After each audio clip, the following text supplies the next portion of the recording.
Hello, Mitchell. Let's read the question. The question is a matchup. We are having two lists, list one, list two. We have to match these two lists. तो हम options देख लेते हैं. ए में हमारे पास है broken chains, B में crown of oak leaves, C में स्वॉर्ड है, डी में rays of the rising sun है. लिस्ट टू की अगर हम बात करें तो नंबर वन में रेडीनेस टू फाइट है, नंबर टू बीइंग फ्रीड है, number three beginning of the new era है, फोर्थ हीरोइज्म है.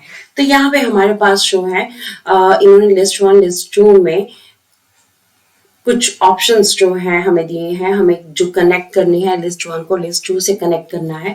और यहाँ पे एग्जैक्टली जो हमें अपना आंसर है we have to find out A B C और डी.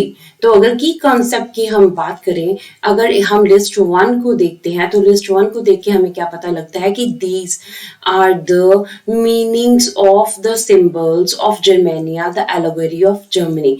जर्मनी की जो एलोगरी है जर्मेनिया, देखिए यहाँ पे आपके लिए मैंने यहाँ पे पिक भी ऐड की है जिससे आप अच्छे से समझ सकते हैं.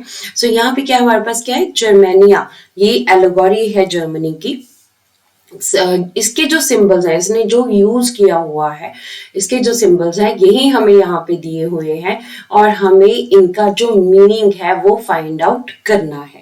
ठीक है, सो हम वन बाय वन जो है इन सारे सिंबल्स को रीड करते हैं. सबसे पहले हमारे पास यहाँ पे आता है ब्रोकन चेन्स. तो अगर हम पिक में देखें तो ये हमारे पास जो है ब्रोकन चेन्स है. तो ब्रोकन चेन्स जो है व्हाट डज इट मीन, इसका मतलब होता है बीइंग फ्रीड, मतलब आप आजाद हो, आप किसी के बंधन में नहीं हो, you are free. So broken chains जो है इट मीन्स एक का ऑप्शन जो है आपके पास टू है, बीइंग फ्रीड. ठीक है, आप आजाद हो, you are free. So second हमारे पास है क्राउन ऑफ ओक लीव्स. तो यहाँ अगर हम देखें जर्मेनिया ने क्राउन पहना है. अब कौन सा क्राउन पहना है उसने, ओक लीव्स का जो है वो क्राउन पहना है. सो यहाँ पे अगर हम देखें क्राउन ऑफ ओक लीव्स किसको रिप्रेजेंट करता है जर्मनी में, एक रिप्रेजेंट द हीरोइज्म, मीन्स बहादुरी को जो है वो रिप्रेजेंट करता है. दैट्स वाई जो जर्मेनिया है उसने क्राउन जो पहना है वो ओक लीव्स का पहना है. सो क्राउन ऑफ ओक लीव्स हमारे पास क्या है आंसर, फोर इज हीरोइज्म से रिलेटेड है.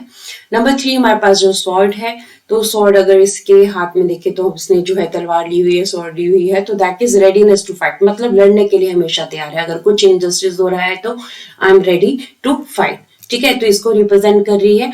तो अगर हम देखें यहाँ पे तो रेडीनेस टू फाइट जो है ये ऑप्शन नंबर वन है.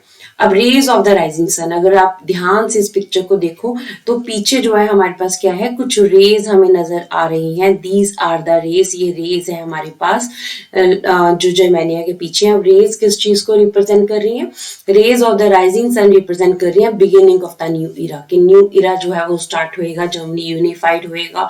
सो that's why the rays of the rising sun represent the beginning of the new era. So rays of the rising sun option number three, beginning of the new Ira.